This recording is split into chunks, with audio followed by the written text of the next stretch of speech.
Eu quero convidar as irmãs a abrirem a Bíblia no livro de Gênesis. Vamos ler no capítulo 3 de Gênesis, do versículo 6 ao versículo 8. Gênesis 3, começando no versículo 6, onde está escrito assim: vendo a mulher que a árvore era boa para se comer, agradável aos olhos, e árvore desejável para dar entendimento, tomou-lhe do fruto e comeu, e deu também ao marido, e ele comeu. Abriram-se-lhe então os olhos de ambos, percebendo que estavam nus, coseram folhas de figueira e fizeram cintas para si.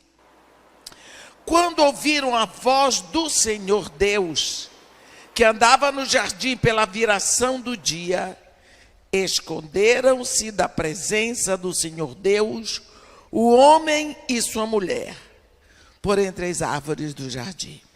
Os irmãos podem sentar. Aqui nós temos um dos momentos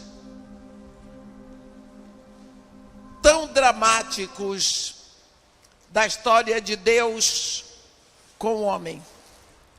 Depois que Deus havia criado tudo, que preparou toda a terra, Ele prepara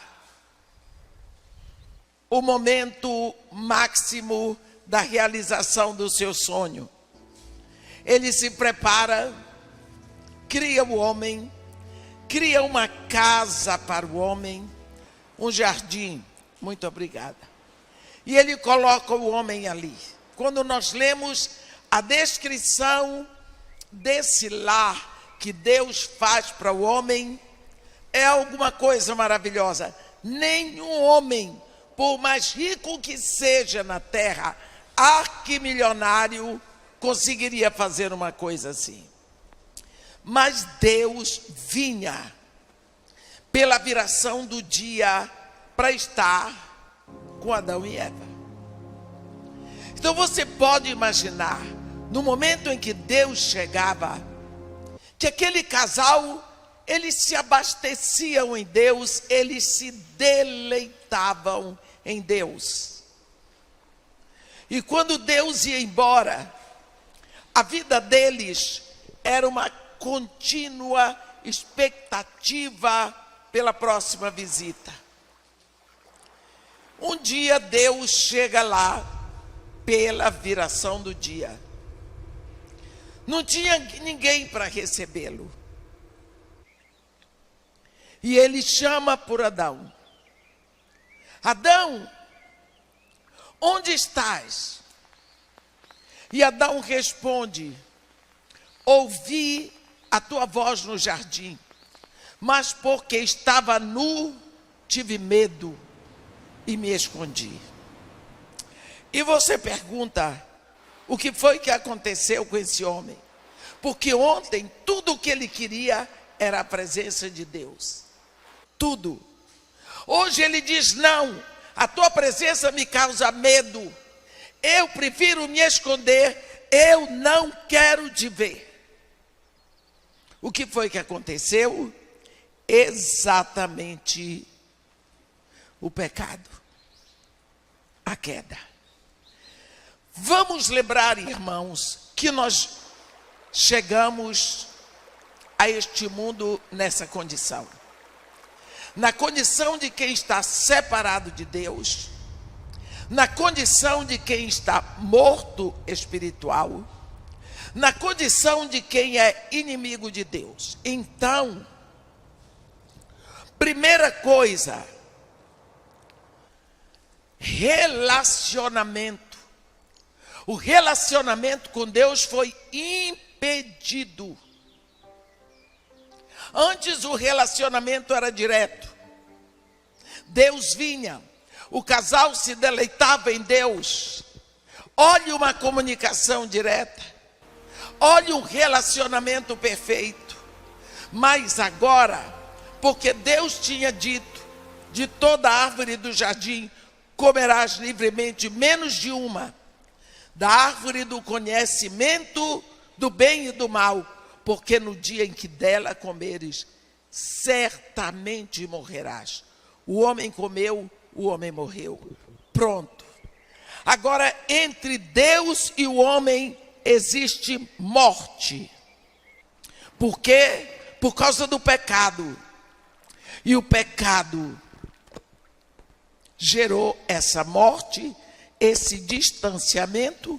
Por isso foi quebrado o relacionamento entre Deus e o homem, entre o homem e Deus. E no momento que nós pensamos que esse relacionamento foi quebrado, isso doeu no coração de Deus, porque Deus criou o homem para ele. Deus criou o homem para si. Durante toda a eternidade, Deus guardava no seu coração o momento de criar o homem. E agora, ele perdeu o homem pelo pecado, porque o homem escolheu não acreditar no que Deus tinha dito. Quando nós pensamos oração, o primeiro aspecto da oração é o relacionamento. Pela oração, o homem busca esse retorno ao relacionamento com Deus. Através de quê? Através da comunicação. O homem busca a comunicação com Deus. Quando nós falamos de comunicação, nós lembramos do primeiro momento da terra. A Bíblia diz assim lá em Gênesis: no princípio criou Deus os céus e a terra. A terra, porém, era sem forma, era vazia. Havia trevas sobre a superfície do abismo e o Espírito de Deus pairava sobre a superfície das águas. Eu queria que vocês fizessem uma ginástica mental para pensar a terra sem forma, vazia, trevas sobre a superfície do abismo. Você já pensou o que é isso? Isso se chama caos.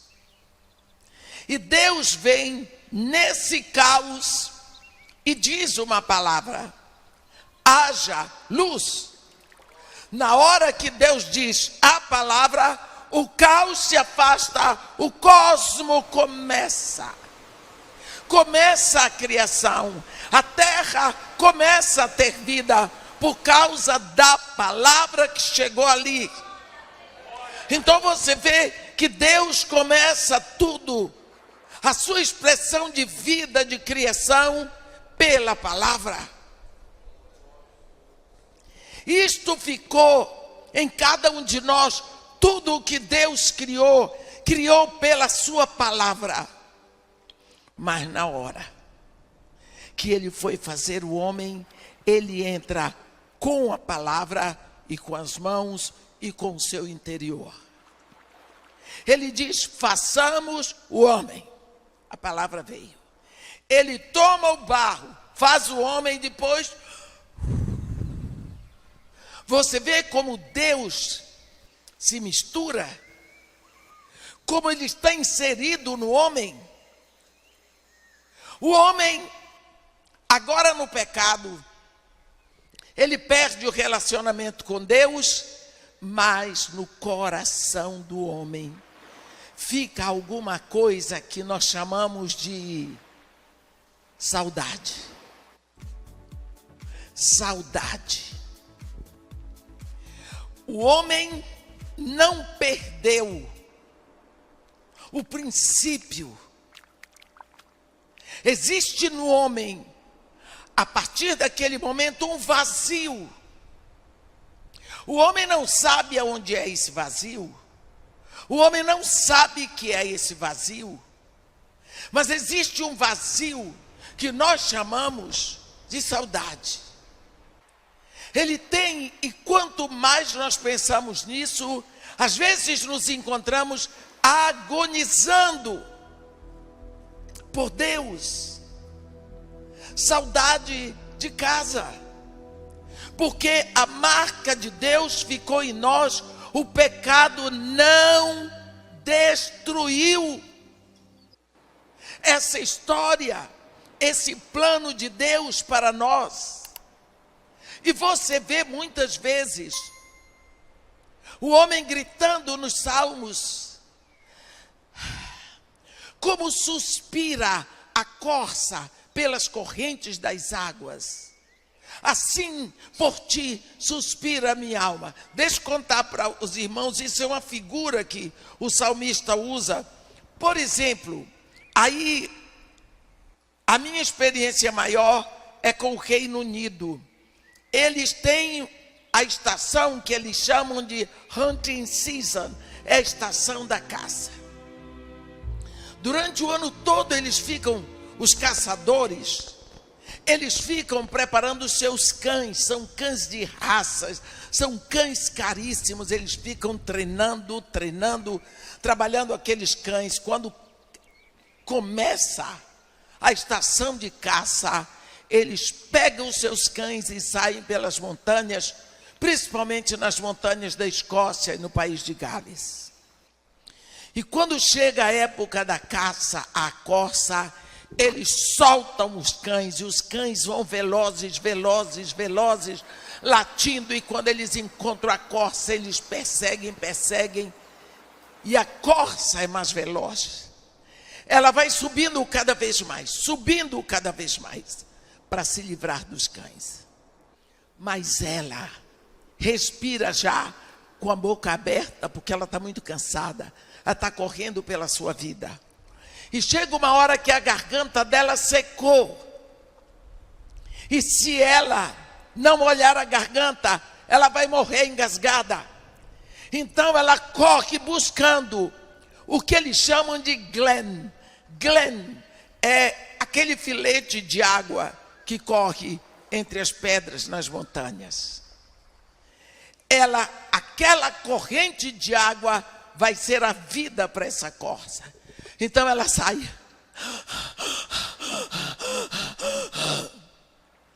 Esse é o sentido, como a corça suspira pelas correntes das águas. Lá no original é como a corça pants, quer dizer, porque é uma questão de vida ou morte. Ele diz, assim como a corça suspira pelas correntes das águas, a minha alma está suspirando assim por ti, ó Deus. Porque existe essa saudade, existe essa necessidade, existe esse vazio que ficou em cada um de nós. E quantas vezes você já ouviu falar de nostalgia? Nostalgia é uma palavra que vem de dois vocábulos gregos, nostos e algos, saudade de casa. A nossa casa é Deus, porque é de lá que nós viemos. Então nostalgia é saudade do nosso lar, saudade de Deus. Você sabe o que é nostalgia? Aquela tristeza que nós sentimos. De vez em quando dá vontade de chorar. Dá uma saudade, uma tristeza. Às vezes porque ouvimos uma música tão linda. Às vezes porque vemos uma paisagem, um pôr do sol. Não é? Isso aqui é saudade de Deus. Assim como a terra seca anseia pela água, assim minha alma anseia por ti. Quantas vezes nós lemos isso, especialmente nos Salmos? Meus irmãos, nós ficamos separados de Deus, mas a marca de Deus ficou em nós. E por causa disso, o homem vai buscar o relacionamento com Deus, buscar se relacionar com Deus, falar com Deus. E para isso o homem tem dois tipos de expressão: a expressão verbal, onde Deus fala com o homem, mas tem a expressão não verbal, que são os dois tipos de comunicação. Uma das formas do homem se expressar verbalmente, nós temos nas orações, mas a expressão não verbal, muitas vezes é a angústia, é o grito, é o choro, é a tristeza. Para Deus é expressão. Nós vemos que quando o pecado veio, ele vem impedindo a nossa comunicação direta com Deus, porque vem o medo de Deus. Você viu o que foi que Adão disse? Ouvi tua voz no jardim, mas porque estava nu, desprotegido, descoberto, eu tive medo de ti.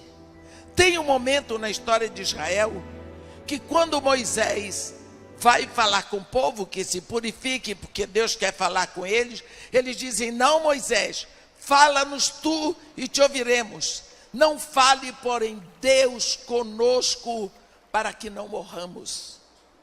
Olha, quantas vezes você não tem prazer de orar? Você não sai para orar.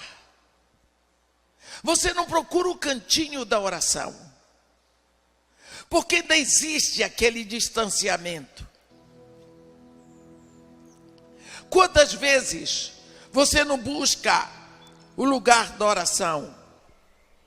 Esse distanciamento produz dificuldade e surge a busca. Você corre atrás. Um dos exemplos que eu queria citar, Jó, no Antigo Testamento. Na visão e na opinião de Deus, Jó era um homem íntegro, reto, temente a Deus, que se desvia do mal. Era um pecador. Ele lá, no capítulo 9 de Jó, no versículo 33, ele se queixa, ele grita, ele diz: não há entre nós árbitro que coloque a mão entre nós ambos. Ele grita para Deus: não há entre nós árbitro, não há entre nós ponte, não há quem me leve a ti, quem te traga a mim. Ele clamava por essa ponte de acesso, por essa ligação que não havia no tempo dele, não é? E Deus está ouvindo, e ele está falando, e ele dizia: não há como ir a ti. No capítulo 23 de Jó, você vai ver que ele tenta falar com Deus. No versículo 3, ele diz: ah, se eu soubesse onde eu poderia achar, então me chegaria ao seu tribunal, exporia ante ele a minha causa, encheria a minha boca de argumentos, saberia as palavras que ele me respondesse e entenderia o que me dissesse. Acaso, segundo a grandeza do seu poder, contenderia comigo? Não, antes me atenderia. Versículo 8 ele diz: eis que se me adianto, ali não está. Se torno para trás, não o percebo. Se opera à esquerda, não o vejo. Esconde-se à direita e não o diviso. Não tem como chegar a Deus indo para frente, para trás, para a direita, para a esquerda, não tem jeito. eu não posso me achegar a ele. Eu não posso me atingi-lo. Não há como chegar lá. Essa é a dor de Jó. Essa é a dor de Jó. Mas, quando Jó está no máximo da dor, lembro, na opinião de Jó, na opinião de Deus, Jó era um homem íntegro, reto, temente a Deus, que se desvia do mal. Ele tinha passado por uma falência financeira total. Ele tinha passado por um luto total, um caixão atrás do outro dos seus filhos. Ele perdeu a saúde, ele perdeu amigos, ele perdeu tudo. As pessoas tinham nojo dele, não é? Ele diz no versículo 25 do capítulo 19, ele olha na cara do câncer e diz: mas eu sei que o meu Redentor vive. Eu sei que o meu Redentor vive. E por fim se levantará sobre a terra. Depois de revestido este meu corpo da minha pele, em minha carne, eu verei a Deus, vê-lo-ei por mim mesmo. De saudade se desfalece o coração dentro de mim. Pergunto para os irmãos: como este homem, numa época ainda não havia escrito o Pentateuco, não havia a lei, não havia os profetas, não havia os salmos, como este homem diz: eu sei que o meu Redentor vive, e que enfim ele se levantará sobre a terra, e aí revestido o meu corpo da minha carne na minha pele, eu verei a Deus, vê-lo-ei por mim mesmo. De saudade se desfalece o meu coração dentro de mim. Você viu como a marca que Deus deixou no homem ficou. O pecado desfez o relacionamento, o pecado matou espiritualmente o homem, mas Deus deixou uma marca registrada, um carimbo da sua presença no homem. Jó, se você fosse perguntar para ele: como você sabe disso? Ele diria: não sei, mas eu sei que sei. Agora você vê no Antigo Testamento como eram as orações. Lá em Isaías 64, tem uma das orações mais conhecidas do profeta. Quando ele, falando com Deus, ele diz: ah, se fendesses os céus e descesses, se os montes tremessem à tua presença, como quando o fogo inflama os gravetos, como quando faz ferver as águas, para fazeres notório o teu nome aos teus adversários, de sorte que as nações tremessem da tua presença. Quando fizestes coisas terríveis entre nós, que não esperávamos, tu descestes, e as montanhas se derreteram aos teus pés, porque desde toda a eternidade nem olhos viram, nem ouvidos ouviram de um Deus como tu, que trabalhas em favor daqueles que em ti esperam. Antigo Testamento, profeta Isaías, um dos profetas maiores: ah, se fendesses os céus e descesses. Esse é o desejo de todos os profetas no Antigo Testamento, que Deus descesse, principalmente que Deus ficasse. Você vê com que simplicidade eles falam a um Deus tão distante. Mas eles falam. Olha, Jeremias, para você que acha que Deus não está muito interessado em orações tão simples, olha a oração do profeta Jeremias no capítulo 14 de Jeremias, no versículo 8. Ele diz: ó esperança de Israel e redentor seu no tempo da angústia, por que serias como estrangeiro na terra ou como viandante que se desvia para passar a noite? Está vendo? Você viu que simplicidade? Com que simplicidade este homem fala com Deus? Por que tu não ficas conosco? Por que tu passas e não ficas aqui? Porque no Antigo Testamento, meus irmãos, Deus não podia ficar na terra.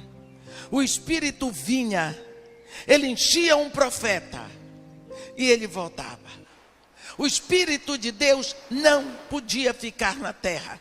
Tem um momento lá no capítulo 7 do Evangelho de João, que era a festa dos tabernáculos. Naquele momento, no último dia da festa, havia um momento em que o sumo sacerdote, havia um palanque que era posto do lado de fora, e lá ficava um cântaro. Em volta do palanque, eles derramavam muita areia.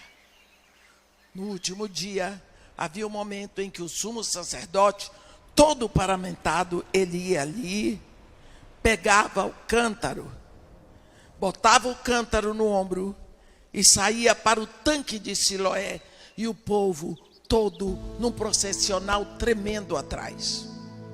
Chegava no tanque, ele enchia o cântaro, botava nas costas e trazia. Aí ele subia no palanque e derramava aquela água naquela areia seca que estava em volta do palanque, indicando que Deus saciou a sede de Israel na sequidão do deserto. Naquela hora em que o sumo sacerdote fazia aquilo, o povo gritava, o povo jubilava, sem entender que aquilo se referia ao Espírito Santo. Nessa hora, a Bíblia diz, no último dia, o dia da festa, Jesus Cristo então se levanta e grita: quem tiver sede, venha a mim e beba, porque quem crer em mim, como diz a Escritura, rios de água viva fluirão no seu interior. Aí o João diz, isto ele diz em referência ao Espírito Santo que havia de ser dado àquele que neles crescem, pois o Espírito não tinha sido ainda dado, porque Jesus não tinha sido glorificado. Então o Espírito Santo não podia ser dado sem que antes Jesus fosse glorificado. Isso é profetizado durante todo o percurso de Israel pelo deserto. Vocês observaram que só quando a rocha era ferida que ela produzia água? Significa que quando a rocha eterna fosse ferida na cruz, o Espírito viria para nós. Isso nos ensina que, embora os profetas quisessem, lá no Antigo Testamento, que o Espírito Santo ficasse na terra, ele não podia ficar até que Jesus fosse ferido na terra, morto, subisse ao céu e fosse glorificado. O homem continua falando com Deus. O homem continua com saudade de Deus. O homem continua clamando a Deus. Nós temos um exemplo, o exemplo do profeta Daniel. No capítulo 6 do livro do profeta Daniel, nós vemos Daniel sendo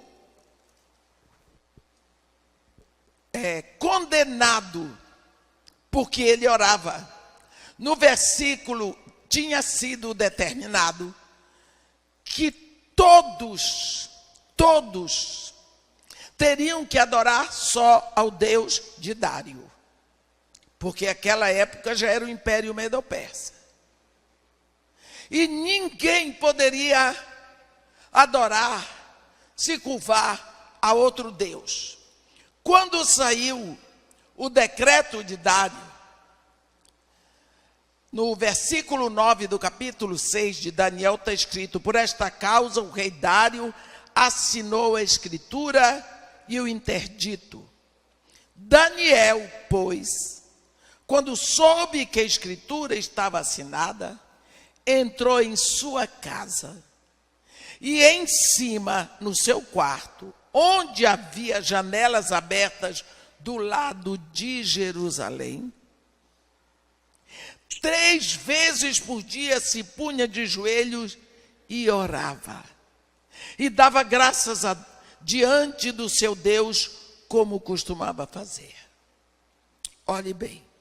Você viu a postura de Daniel? 3 vezes por dia. Ele ia na sua casa, na parte de cima, na janela voltada para Jerusalém, se ajoelhava e orava ao seu Deus. Os muçulmanos, até hoje, eles têm esse hábito. Eles sabem a direção, eles carregam um tapetinho de oração embaixo do braço e uma pedra. E quando a mesquita toca, eles param onde eles estiverem. Eles põem o tapete e se ajoelham na direção voltada para Meca, que é a capital religiosa da Arábia Saudita, onde está enterrado o corpo de Moisés. O corpo do profeta deles, de Maomé. E eles botam a pedrinha preta no chão e eles fazem todos os seus gestos de adoração na direção de Meca e encostam a cabeça naquela pedra. Porque tem que ser na direção do templo maior deles. Na época de Daniel, ele orava voltado na direção de Jerusalém. Isso, eu estou falando de uma adoração. Estamos falando de oração e vamos continuar falando de oração até amanhã à noite. Então, era o modo que ele tinha de se comunicar com Deus. Mas nós vemos que o esforço que esse povo fazia no Antigo Testamento era terrível. Você vê que Joel foi considerado louco quando ele disse: eis que vem dias, diz o Senhor, que derramarei do meu espírito sobre toda a carne. Vossos filhos e vossas filhas profetizarão, vossos olhos jovens terão visões, sonharão os vossos velhos, até sobre os vossos servos e as vossas servas derramarei do meu espírito. O povo não aceitava que Deus derramasse do seu espírito no Antigo Testamento. No capítulo 10 do livro do profeta Daniel, nós vemos o que acontece. Vamos ver o que acontece. Quando nós pensamos oração, o homem ficou separado de Deus pelo pecado. Nós vimos isso até agora. Mas Deus não se tornou menor. Deus não deixou de ser Deus, e Deus não esqueceu do seu plano para o homem. Porque, como está escrito no livro de Jó, bem sei que tudo podes e que nenhum dos teus planos pode ser frustrado. Deus não é frustrado e jamais será. Deus criou o homem para ele e o homem é dele, e Deus no seu tempo e na sua hora vai fazer o que deve fazer. No capítulo 10 do livro do profeta Daniel, nós temos um momento em que Daniel, sabemos, era um homem de oração, um homem de postura, um homem de autoridade. Não podemos deixar de admirar o exemplo deste homem. Ele foi levado cativo de Jerusalém para a Babilônia por Nabucodonosor. Ele tinha 17 anos. Foi feito eunuco. Foi feito eunuco. Nunca se contaminou com as barbáries da Babilônia. Aos 85 anos, morre Nabucodonosor, cai o Império Babilônico, começa o Império Medo-Persa. Ele passa a ser ministro no Império Medo-Persa. Ele foi ministro no Império Babilônico e no Império Medo-Persa. Deve ter morrido aos 90 anos. Um homem admirável, um homem de oração. Este homem estava lendo o livro do profeta Jeremias e entendeu que o número de anos do cativeiro em que os hebreus deveriam estar como cativos na Babilônia era de 70 anos.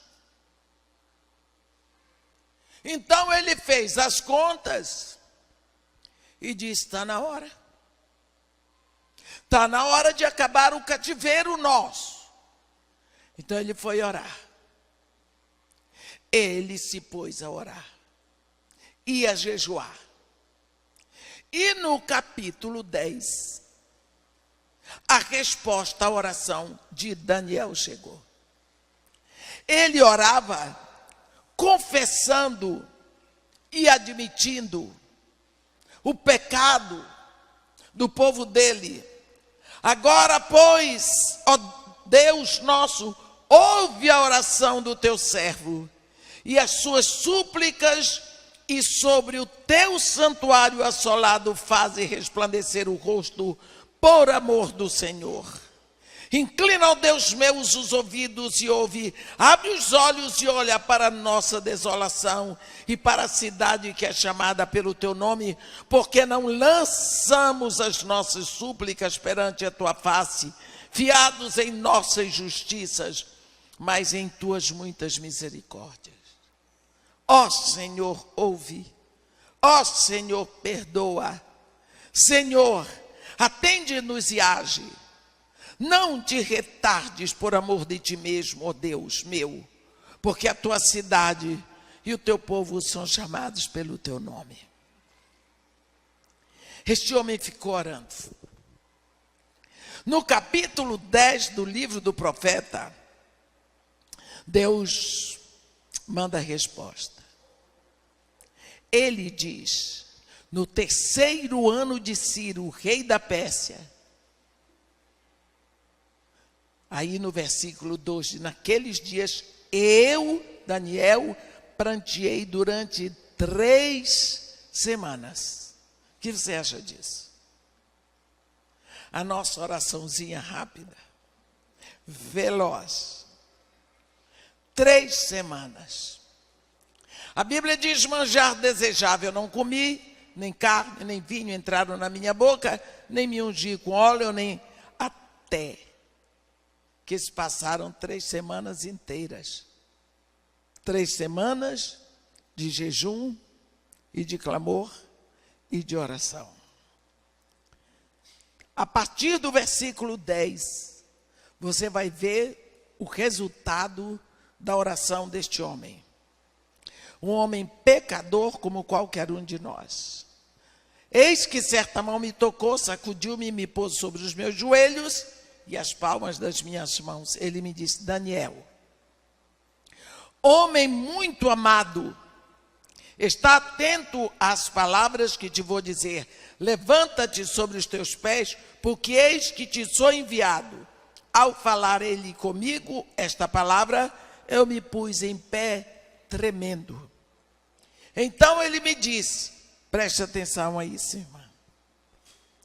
Não temas, Daniel, porque desde o primeiro dia, olhe bem, desde o primeiro dia em que aplicaste o coração a compreender e a humilhar-te perante o teu Deus, foram ouvidas as tuas palavras, e por causa das tuas palavras é que eu vim. Desde o primeiro dia, você vai ver, Daniel não tinha o Espírito Santo como você tem. Daniel não era filho de Deus como você é. Daniel não conhecia Jesus Cristo como você conhece. Lá no Antigo Testamento, um homem judeu feito eunuco, escravo e ministro no Império Medo-Persa, jejuando e orando, e vem um anjo e diz que ele é muito amado. E que a palavra dele foi ouvida desde o primeiro instante que ele começou a orar. Porque nós não servimos a um Deus surdo, meus irmãos. Deus ouve a oração. Nós vamos ter exemplos disso aqui, daqui até amanhã à noite. Deus ouve, porque Deus que tem ouvido e não ouve é ídolo. Ele ouve a oração. E este anjo diz para ele: e por causa das tuas palavras é que eu vim. Olhe as palavras de um homem aqui na terra. Movem Deus lá no céu, que manda um anjo explicar. Esse Deus não mudou. Ele continua o mesmo. Olha o que o anjo vai dizer para Daniel. Mas o príncipe do reino da Pérsia me resistiu por 21 dias. Porém Miguel, um dos primeiros príncipes, veio para ajudar-me, e eu obtive vitória sobre os reis da Pérsia. No versículo 20 está escrito: e ele me disse: sabe por que eu vim a ti? Eu tornarei a pelejar contra o príncipe dos persas, e saindo eu, eis que virá o príncipe da Grécia. Vamos ver aqui. O anjo está explicando para Daniel por que a oração dele demorou 21 dias para ser respondida. 21 dias. Daniel, na hora que você começou a orar, sua palavra foi ouvida. E Deus me mandou trazer a resposta. Mas eu não pude chegar. Porque o príncipe do reino da Pérsia me resistiu por 21 dias. Sabe o que foi que aconteceu? Os céus da Pérsia, do império das trevas, fecharam-se para o anjo não trazer a resposta de uma oração. Esse anjo, que seguramente é Gabriel, lutou o que pôde. E Deus olhou, passaram-se 7 dias. O anjo estava lutando e Daniel estava orando. Passaram-se mais 7 dias. Deus olhou, o anjo lutando, Daniel orando. Passaram-se mais 7 dias, 21 dias, o anjo lutando, Daniel orando. Deus disse: Miguel, vai lá. Miguel chegou lá, acabou, o anjo desceu. O único anjo que recebe o título de arcanjo, é Miguel. 2 anjos de Deus, o império das trevas não aguenta com eles. Que tal se Daniel tivesse feito como muitos de nós fazemos? Já orei, acabou. Deus já tomou conhecimento, Deus já sabe, e eu vou embora na minha preguiça, na minha indiferença, porque eu tenho internet para ver, porque eu tenho outras coisas, eu tenho salão de beleza, eu tenho que pintar o cabelo, eu tenho que ir na boutique, eu tenho que ir trabalhar, e Deus já sabe o que eu quero, agora Deus faz. Que tal? 21 dias. O anjo chegou no endereço que Deus deu.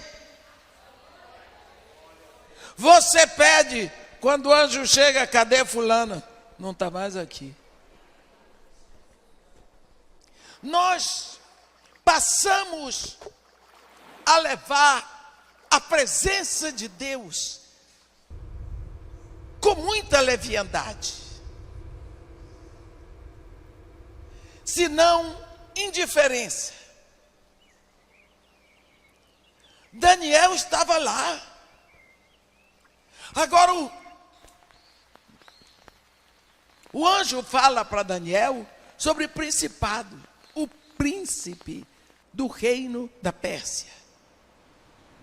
Significa todo principado.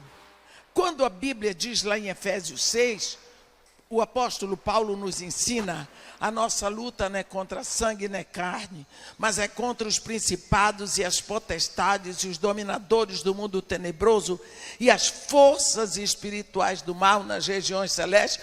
Meus irmãos, ele não está falando de macumbaria, não. Ele não está falando de religião. Ele está nos ensinando do que existe. Existe o mundo espiritual das trevas. Nós estamos inseridos numa batalha.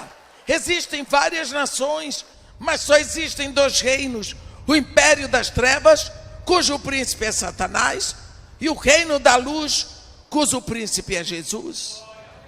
Isso existe. Por que é que Jesus nos deu autoridade para expulsar demônios? Porque eles existem. Por que é que Jesus expulsou demônios? Porque eles existem. Nós não podemos falar: vocês falam muito de demônio. A Bíblia fala. E nós não podemos ser ignorantes.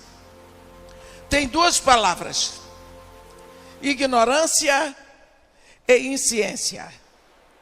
Quando eu não sei aquilo que eu tenho obrigação de saber, eu sou ignorante. Quando eu não sei aquilo que eu não tenho obrigação de saber, eu sou insciente, eu não conheço. Mas um crente negar sobre a existência de demônios, de principados, de potestades, de domínios das trevas, isso é ignorância, porque a Bíblia ensina isso o tempo todo. Desde o Antigo Testamento.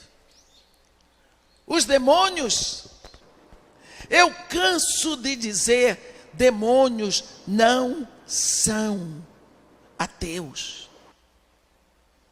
Demônios não são agnósticos. Eles testificam abertamente sobre quem é Jesus. Quando Jesus chega na terra do Gadareno, aquela legião vem para adorá-lo. E eles dizem: que tenho eu contigo, Jesus, Filho do Deus Altíssimo, conjuro-te por Deus que não nos atormente. Eles que dizem, são os próprios demônios. Aqui, o anjo diz para Daniel, desde o primeiro momento em que aplicaste o coração a compreender e a orar diante do teu Deus, foram ouvidas as tuas orações. Mas, por causa das tuas palavras, por causa das tuas orações, é que eu vim.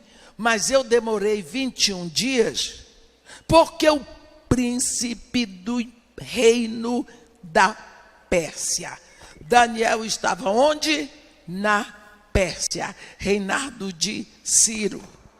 Vou ler de novo. Capítulo 10 de Daniel. No terceiro ano de Ciro, rei da Pérsia. Então Daniel estava na Pérsia. Nos céus da Pérsia, o príncipe do mal sobre a Pérsia se levantou. Aqui você não passa. Porque o príncipe da Pérsia é espírito. Como é que ele vai deixar o espírito de Deus entrar ali?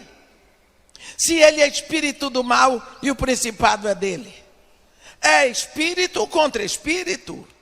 É guerra de reinos. Jesus Cristo disse, se levantará nação contra nação e reino contra reino.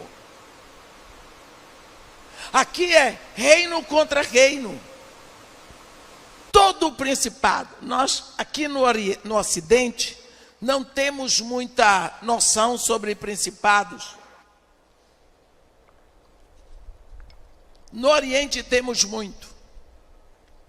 Kuwait, Abu Dhabi, Dubai, Bahrein, Catar, Oman. Temos muitos. Nós chamamos Emirados.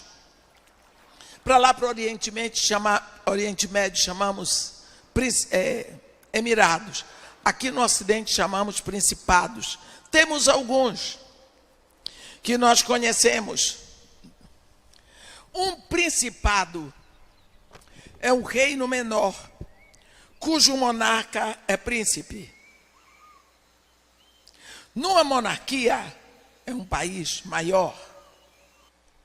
O chefe é o monarca, é rei. Mas num principado é menor. É um príncipe. Temos o principado do Vaticano, cujo príncipe é o Papa. Temos o principado de Gales, que agora o príncipe é o príncipe William, não é? Hein? Já era, ele agora é rei. Está atrasado. Ele foi príncipe de Gales tanto tempo que você se acostumou. Ele sobe para rei e o filho, o príncipe de Gales, é sempre o segundo no caminho do trono. Então, William chega e ocupa agora o principado de Gales. E a esposa dele é a princesa de Gales agora. Não é? Ensinei uma coisa, viu?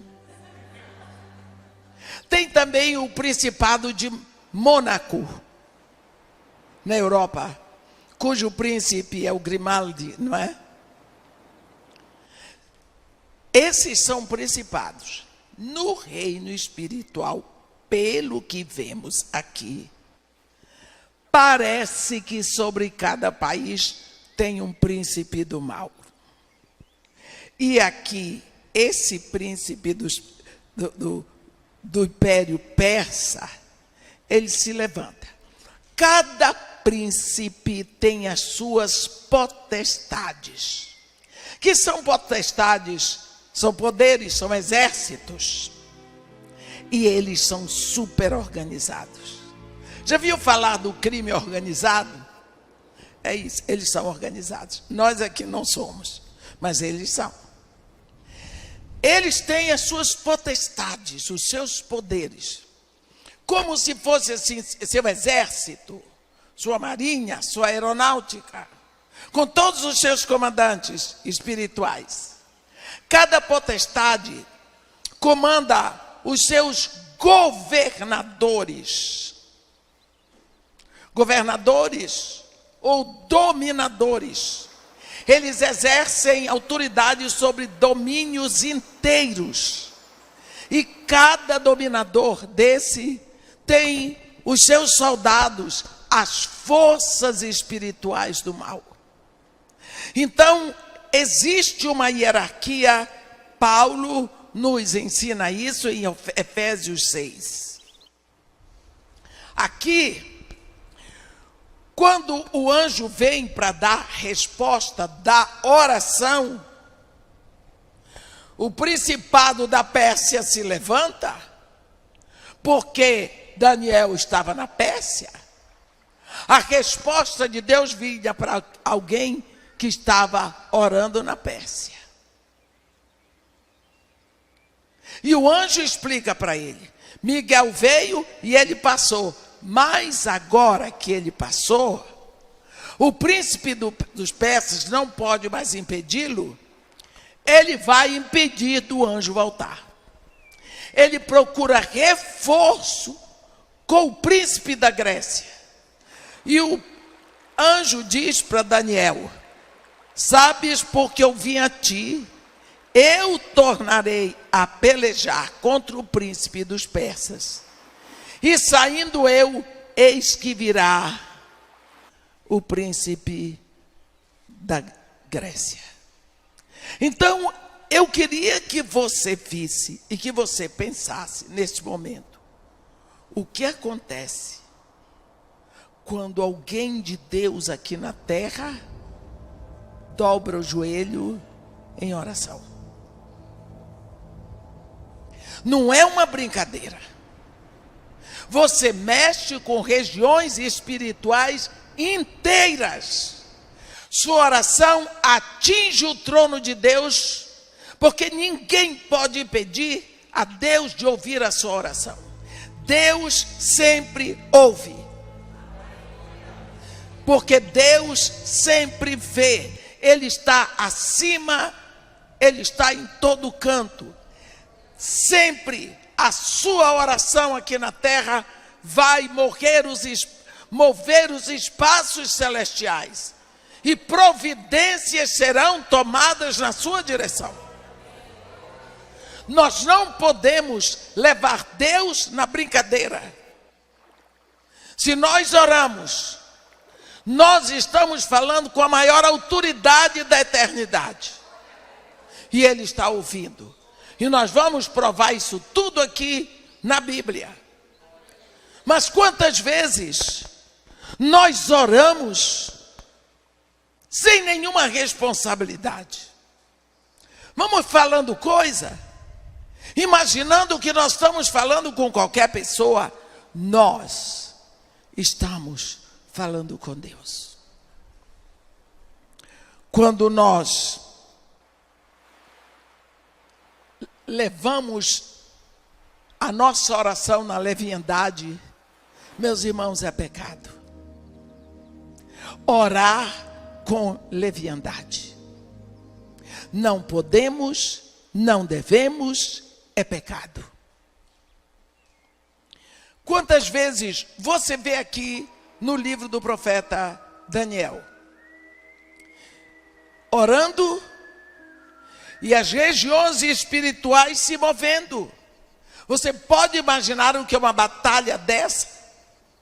Agora, na volta do anjo, não apenas o principado da Pérsia, mas também o da Grécia, com todos os poderes, com todos os demônios, com tudo, porque um homem orou. Um homem só. O que você acha que acontece quando você ora? Isso nós estamos falando de Antigo Testamento. Quando nós vemos todas as orações feitas no Antigo Testamento, nós vemos que tem um distanciamento. Porque vocês lembram o que Jó dizia? Porque não há entre nós árbitro que ponha a mão entre nós ambos. No Antigo Testamento, não havia esse caminho aberto para os céus. Por quê? Porque o homem estava impedido, porque Deus não tinha tomado a providência. O homem não pode ir a Deus, a menos que Deus tome a providência. Quando nós olhamos para lá, para o Éden, assim que o homem pecou, ele se viu nu, ele se viu desprotegido, ele se viu desamparado, ele se assustou. E quando Deus vem, ele diz: Adão, onde estás? Deus não estava fazendo uma pergunta retórica. Ele estava fazendo uma pergunta ideológica.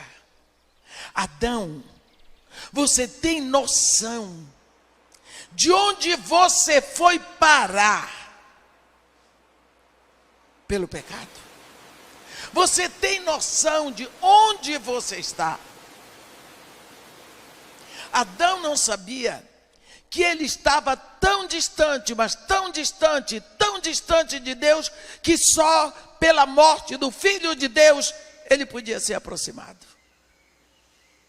Uma coisa é certa: na hora que Adão se viu nu, ele poderia ter gritado para Deus: Senhor, tem misericórdia de mim, olha para mim, me perdoa, me ajuda. Não, pelo contrário, ele se escondeu. Quem veio atrás do homem? Deus. Isto é uma qualidade de Deus e um atributo de Deus que nós não podemos esquecer. Deus vem atrás, porque isso é marca de quem ama. Quem ama vai atrás. Quem ama vai buscar. Quem ama não despreza. Quem ama não joga fora. Quem ama vai querer de volta. E foi por isso que Deus foi atrás de Adão. Onde estás? Adão não sabia, tanto que nenhuma pergunta ele responde. Ele não disse para Deus onde ele estava. Daí em diante, nós vemos que o relacionamento está quebrado, mas Deus não deixa de ir atrás. E Deus não deixa o homem sair do Éden sem a promessa. Ele expulsa o homem e a mulher do Éden, mas eles não saem de mão vazia. Eles saem com a promessa messiânica que é dada à mulher. Daí em diante, Deus vai preparando esse caminho. E quando chega em Gálatas 4, no versículo 4, a palavra de Deus diz: vindo, porém, a plenitude do tempo, Deus enviou seu Filho, nascido de mulher, nascido sob a lei. Tantas coisas se passam no Antigo Testamento. Quando você vê capítulo 8 de Gênesis, a partir do versículo 8, você vê que Noé abriu a janela que tinha feito na arca, e a Bíblia diz que Noé soltou um corvo, e o corvo não voltou para ele. Lógico, o corvo é uma ave imunda, mas não é doido. Como é que o corvo ia voltar para Noé? se lá fora tinha um banquete para ele. Corpos apodrecidos de homens e de animais. Estava um banquetão, era o banquete do corvo. O corvo não precisava voltar para a arca. Tchau, Noé.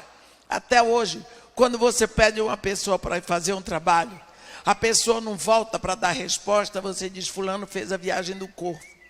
Não voltou mais. Passaram 8 dias, Noé soltou uma pomba. Aí a Bíblia diz assim, mas a pomba, não achando onde pousar os pés, voltou para ele para a arca. Está vendo? No lugar onde o corvo se refestelava, a pomba não achou onde botar o pé, de tão apodrecido que estava. Passaram 8 dias, Noé soltou a mesma pomba. A Bíblia diz que ela voltou a ele à tarde, trazendo no bico uma folha nova de oliveira. Noé entendeu que as águas haviam baixado. Tomou a pomba. Depois de 8 dias, ele soltou a pomba. Ela não voltou mais. Essas 3 viagens da pomba representam o ministério do Espírito Santo. Primeira parte do ministério do Espírito Santo. No princípio, Deus criou os céus e a terra, porém, era sem forma e vazia, havia trevas sobre a superfície do abismo, e o Espírito de Deus pairava sobre a superfície das águas. O Espírito de Deus não tocava. A primeira viagem da pomba, ela não achou lugar para pousar os pés, ela sobrevoou. Então, no início da criação, o ministério do Espírito Santo era proteger, era cobrir, para que nada acontecesse ali. Depois, segunda viagem da pomba, a Bíblia diz que quando ele esperou 8 dias, soltou a pomba voltou a ele à tarde. Está aqui. Esperou outros 7 dias e de novo soltou a pomba. Aí, versículo 11 do capítulo 8 de Gênesis. À tarde, ela voltou a ele, trazia no bico uma folha nova de oliveira. A pomba se demorou, não é? Voltou, mas se demorou. Trazia no bico. Eu fico apavorada quando eu vejo figura dessa pomba com a folha na pata. Tem nada a ver, é no bico. Mas eu já vi isso aí. Uma folha nova de oliveira. Por quê? Representa o ministério do Espírito Santo no Antigo Testamento. No Antigo Testamento, o Espírito Santo vinha no bico da pomba, com a boca, ele enchia um profeta com a palavra de Deus. Depois ele voltava. E aonde que ele enchia? Em Israel. A folha nova era de oliveira, que representa Israel. Porque ele só levantou oráculos em Israel. E voltava. É o ministério do Espírito Santo no Antigo Testamento. Mas o Espírito Santo não ficava na terra. Não podia, nós já vimos por quê. Porque Jesus Cristo ainda não tinha sido glorificado. Aí vem a terceira viagem da pomba. A terceira viagem da pomba, Noé soltou, ela não voltou mais. É o ministério do Espírito Santo hoje. O Espírito Santo desceu no Novo Testamento. E ele só vai voltar quando ele levar a noiva. Quando ele levar a igreja. É quando ele vai voltar. Ele não podia fazer isso antes, porque Jesus não tinha sido glorificado. Então agora, ele está aqui na terra. E aí, vem a nossa parte de oração no Novo Testamento. Quando Jesus Cristo estava passando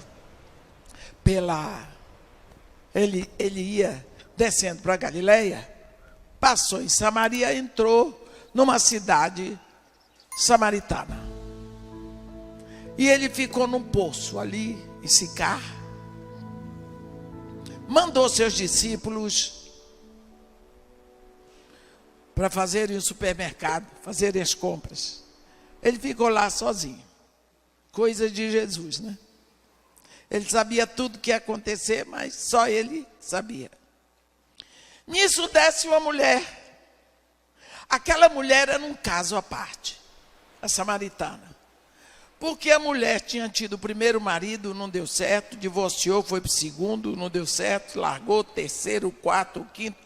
A mulher estava no sexto marido. Sexto. Hoje, isso seria um absurdo. Você imagina 2000 anos atrás. Ela era mal falada. Nenhum homem queria sua esposa conversando daquela mulher. Nenhuma mulher queria ser amiga dela, sei lá se ela vai tomar meu marido.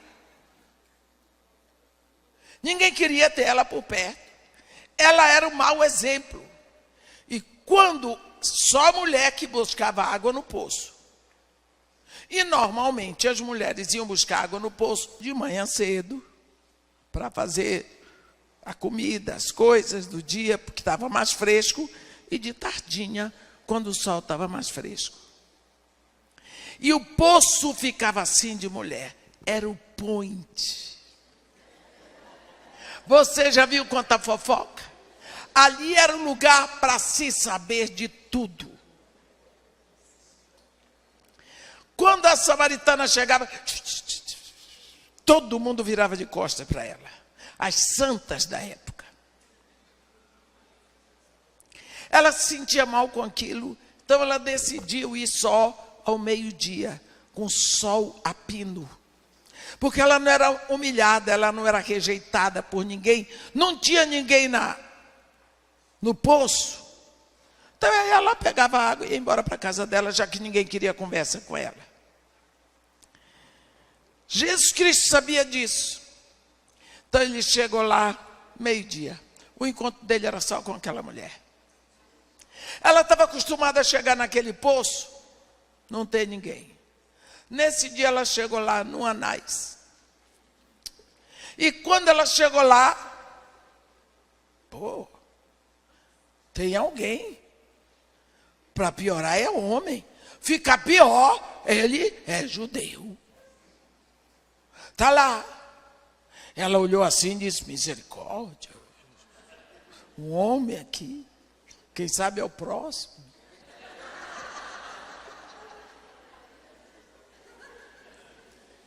E ele, para variar, tomou a dianteira. Porque Jesus é assim. Eu não disse que quem ama vai atrás, que quem ama vai buscar. É Jesus Cristo. Foi lá, parece até brasileiro, né? Foi lá. Mulher, dá-me de beber um pouco da tua água. E ela disse, como é que sendo tu judeu, tu vens pedir água a mim, que sou mulher, e mulher samaritana? Porque naquela época, os judeus se consideravam superiores. Porque na hora que teve a divisão das tribos, as 10 tribos ficaram mais para baixo, formaram o reino de Israel, com a capital em Samaria. E as 2 tribos que ficaram para o sul, nas montanhas dos jebuseus, formaram o reino de Judá, com a capital em Jerusalém. Esse pessoal que morava aqui, na parte baixa, eles eram muito visitados por estrangeiros, por navios estrangeiros, por marinheiros. Foi um povo que se misturou. Então, eles eram considerados judeus vira-lata. E os de Judá eram judeus raça pura, tinham pedigree. Por isso, os judeus de Judá se consideravam superiores, e também um homem não falava com uma mulher quando ela estava sozinha. Principalmente se ele fosse judeu. Aí a mulher disse: como é que, sendo tu judeu, tu pedes água a mim, que sou mulher, e mulher samaritana? Quer dizer, na hora da necessidade vale tudo, né, judeu? E Jesus Cristo: se tu conheceras o dom de Deus, e aquele que te pede, dá-me de beber, tu me pedirias, e eu te daria água viva. A mulher pensou: mas esse judeu, se ele tem água, por que está me pedindo? Senhor, ela disse, tu não tens com que atirar. E o poço é fundo, entendeu? Fundo, cai na real. Onde tens água viva? Aí ela falou. Jesus disse: quem beber dessa água tornará a ter sede. Mas quem beber da água que eu tenho para lhe dar, nunca mais terá sede. Pelo contrário, a água que eu lhe der formará nele uma fonte que jorrará para a vida eterna. A mulher pensou, disse: ele é doido, ele é doidinho. Ele diz que tem água, não tem com que tirar água. Agora ele já diz que tem uma água. Senhor, dá-me dessa água, para que eu não venha mais aqui, nem precise vir buscá-la. Jesus Cristo disse: eu dou. Mas vai, chama o teu marido. Agora Jesus fez assim, tchum, na doença dela. Tchum. Chama o teu marido, que o problema dela era marido. Ela disse: não tenho marido. Ele disse: agora disseste a verdade, porque 5 tu já tiveste, este com quem vives ainda não é o teu marido. A mulher estava no 6º marido, dizendo: não tenho marido. Quer dizer, ela estava pensando no 7º. Está escrito. Quando Jesus tocou na doença, no problema, na dor da vida dela, ela mudou do assunto. Ela passou: vejo que tu és profeta. Não falou mais de marido. Esqueceu. Vamos passar para assuntos espirituais. Nossos pais adoram neste monte, mas vocês, os judeus, dizem que é em Jerusalém que se deve adorar. Onde é o lugar da adoração? Onde é o lugar da adoração? Porque os judeus adoravam no templo em Jerusalém, mas os samaritanos adoravam no Monte Gerizim, né? Ela estava dizendo para ele: como é? Onde é o lugar da adoração? Jesus disse para ela: mulher, não é onde adorar, é como adorar. Não é em espírito, não é em Jerusalém, não é aqui no monte, é em espírito e em verdade. Nós vemos aqui Jesus introduzindo para essa mulher e para todos nós o princípio do que ele veio fazer. Lembra que Jó tinha dito para Deus: porque não há entre nós árbitro que coloque a mão entre nós ambos. Ele estava dizendo para ela: olha, Deus já tomou providências para que haja um árbitro entre o pecador e Deus, para que haja um caminho, para que haja um canal, para que haja uma ponte. É em espírito e em verdade, porque vem a hora em que, e já chegou, em que os verdadeiros adoradores adorarão o Pai em espírito e em verdade, porque são estes que o Pai procura para seus adoradores. Deus é espírito, e importa que os seus adoradores o adorem em espírito e em verdade. Bem, aqui vem para nós um novo momento. Entra a adoração, a oração no Novo Testamento. O que é oração? O que significa orar? Nós começamos dizendo que oração, primeiro aspecto da oração é relacionamento. Quando nós amamos uma pessoa, nós queremos ter relacionamento com aquela pessoa. Eu não estou falando só de homem e mulher. Eu estou falando de amigos. Eu estou falando de família. Se nós amamos, nós queremos nos relacionar. E para nos relacionarmos, nós precisamos conhecer. E para conhecermos, nós precisamos gastar tempo. Toda a nossa vida de oração vai depender do tempo que nós gastamos para conhecer a Deus. É possível conhecer a Deus? Lógico. Ele diz, quando Deus tira o seu povo do Egito, a primeira palavra que Deus diz para o povo de Israel é: ouve, ó Israel, sou eu, o Senhor teu Deus, que te tirou da terra do Egito, da casa da escravidão. Não terás outros deuses diante de mim. Amarás, pois, o Senhor teu Deus de todo o teu coração, de toda a tua alma, com todas as tuas forças e com todo o teu conhecimento. Se Deus quer todo o seu coração, toda a sua alma, e você diz: mas sabe como é que é, né? Eu não sei amar a Deus com esse amor espiritual. Se Deus quisesse que você o amasse com amor espiritual, teria lhe feito um ser espiritual.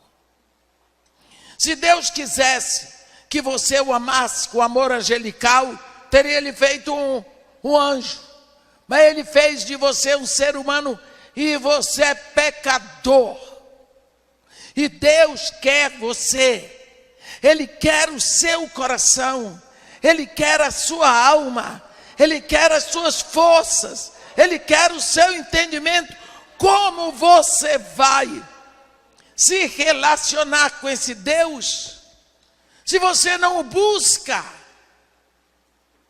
Gente, Deus já fez tudo.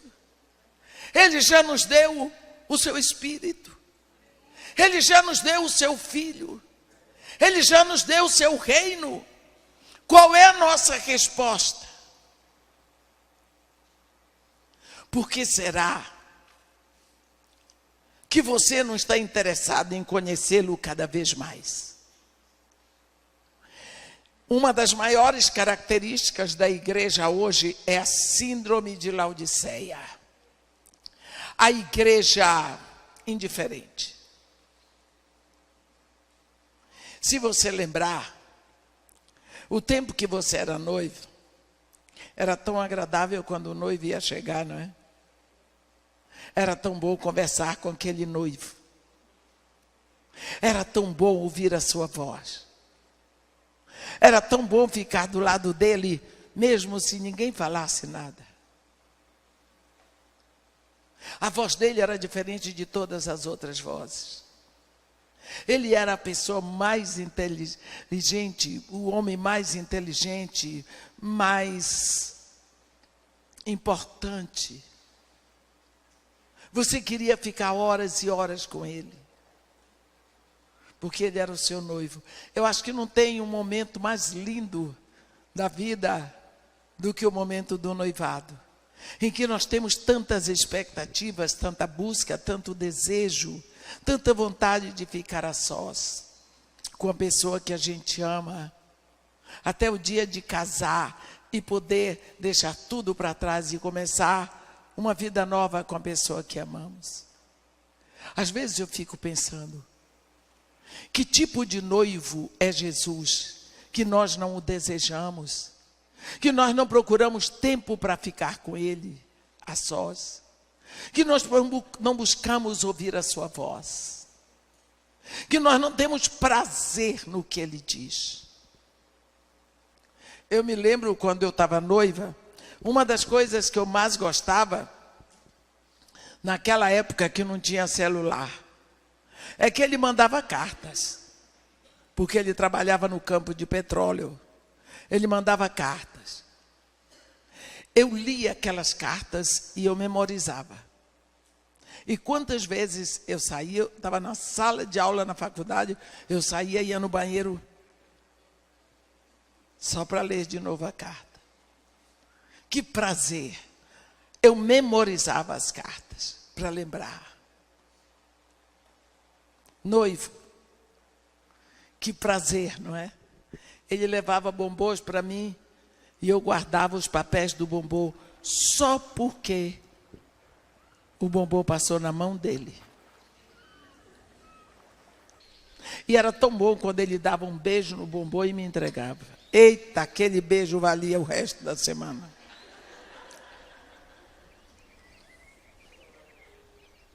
Como está o nosso relacionamento com Jesus como noivas? Nós somos uma noiva que não namora o noivo. Uma noiva que não procura ficar a sós com ele. Uma noiva que não busca um lugar para ficar com ele. Uma noiva que não come as palavras que saíram da boca de Jesus. Nós não memorizamos a palavra. Não memorizamos aquilo que ele diz. Ele diz as coisas, estão escritas. Eu tenho uma Bíblia que as palavras que Jesus Cristo diz estão em vermelho. Você não sente o sabor do que ele disse? Você não busca ver se ele estava em pé, se ele estava sentado, se ele passava a mão na barba, se ele estava suado, fazia assim, se ele passava a mão no cabelo.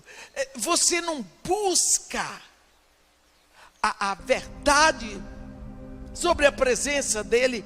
A presença dele não lhe faz falta. Que igreja é essa? Indiferente essa igreja desses últimos tempos. Indiferença para mim é a maior característica da igreja que nós estamos vivendo agora. Olha, no ódio tem muita força, no amor tem muito poder, mas a indiferença é morte. Diferença. E ele fala sobre isso. Ai, ele diz, quem dera fosses quente ou fosse frio, mas como tu és, morro. Estou a ponto de te vomitar da minha boca. Eu tenho horror desta palavra, porque ninguém vomita aquilo que não está dentro do corpo. Eu não posso vomitar a comida que está lá na geladeira. E quando ele fala isso, ele fala para a igreja, porque a igreja está no corpo. Então significa que vai ser vomitada porque está causando náusea. Por que causa náusea? Por causa da indiferença. Tem a Bíblia, mas não lê. Ouve a palavra, mas não medita. Canta. Te amo, ó Deus. E com a minha voz, só com a voz, porque com o coração não vai.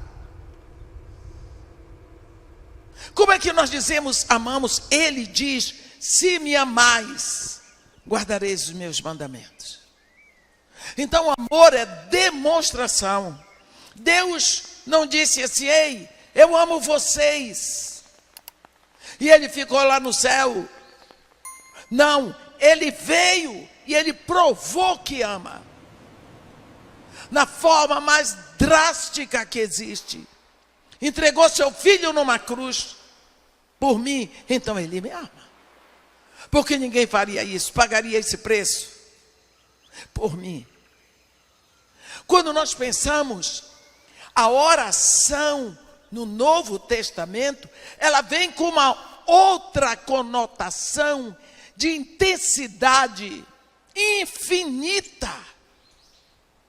Porque agora, nós não ficamos nas orações do Antigo Testamento. Ah, se fedesses os céus e descesses. Ele já desceu.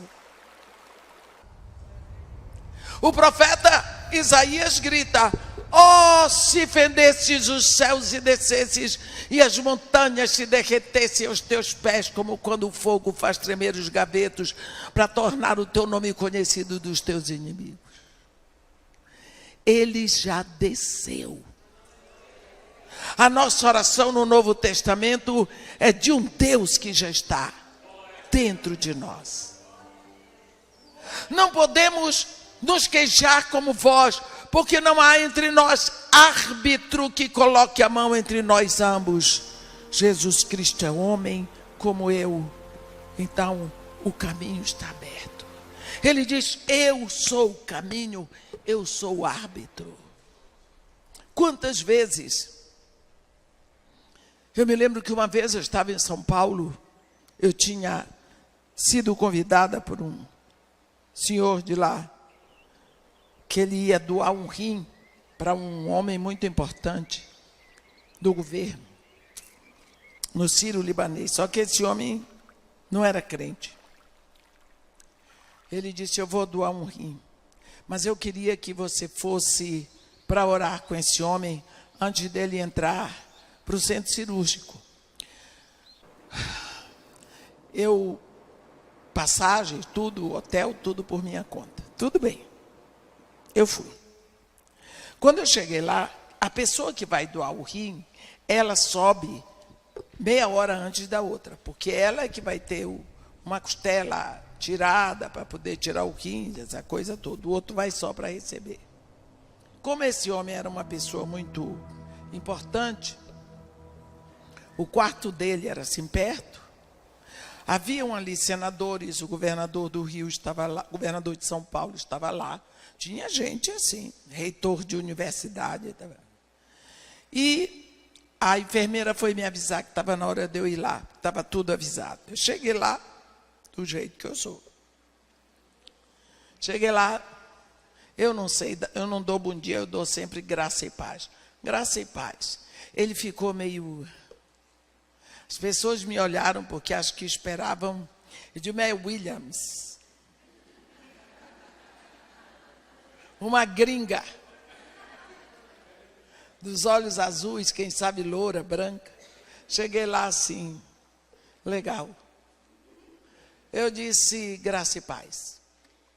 Eles se assustaram. O homem que ia receber o rim já me conhecia. Um pouco, tinha me visto uma ou duas vezes. Aí ele ficou meio sem jeito, ele disse, essa daqui é a doutora. Fez questão de dizer que eu sou doutora. Doutora Edmé Williams, ela veio, sabe por quê? Porque ela é evangélica e todo mundo está orando por mim, tem coisa, e falou, tinha budista, tinha tudo. Aí ele disse, porque, sabe como é? Todos os caminhos levam a Deus. Ele não devia ter dito aquilo.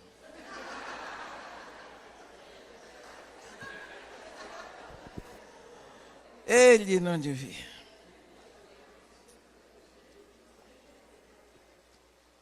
E todos concordaram com ele. Coçou aqui. Eu peguei e disse, você falou uma grande frase. Todos os caminhos levam a Deus. O budismo leva a Deus para julgamento. O islamismo leva a Deus para julgamento. O catolicismo leva a Deus para julgamento. O espiritismo leva a Deus para julgamento. Agora, para Deus como Pai, é só um caminho. É só Jesus.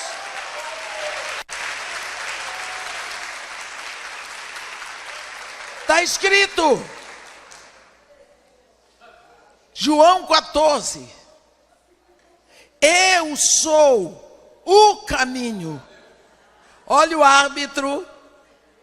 E a verdade e a vida. Ninguém vai ao Pai, senão por mim. Então, ir para Deus, todos vão para julgamento. Mas ir ao Pai, só através de Jesus. Aí, quando eu digo uma dessas, eu começo logo a orar antes que me ponham para fora. Orei com o homem, foi tudo bem na cirurgia, depois de um ano ele morreu, mas ele ouviu. O que eu quero dizer é que nós vivemos o que nós chamamos últimos tempos. Nós somos a geração dos últimos tempos. Nós vivemos numa época em que o árbitro já existe, em que o Filho de Deus já veio, em que o Espírito Santo já está aqui, tudo está preparado. Portanto, a nossa oração tem que ser feita com conhecimento de quem é Deus, o que Deus quer de nós e qual a proposta de Deus nas nossas vidas hoje. E por isso a nossa busca de relacionamento com Deus tem que ser permeada e inserida na palavra de Deus, no conhecimento do que Deus quer para este momento. Amém? Hoje à noite vamos entrar nesse assunto. Por hoje, que Deus nos abençoe e nos guarde, que faça resplandecer o seu rosto sobre nós e tenha misericórdia de todos nós. Amém.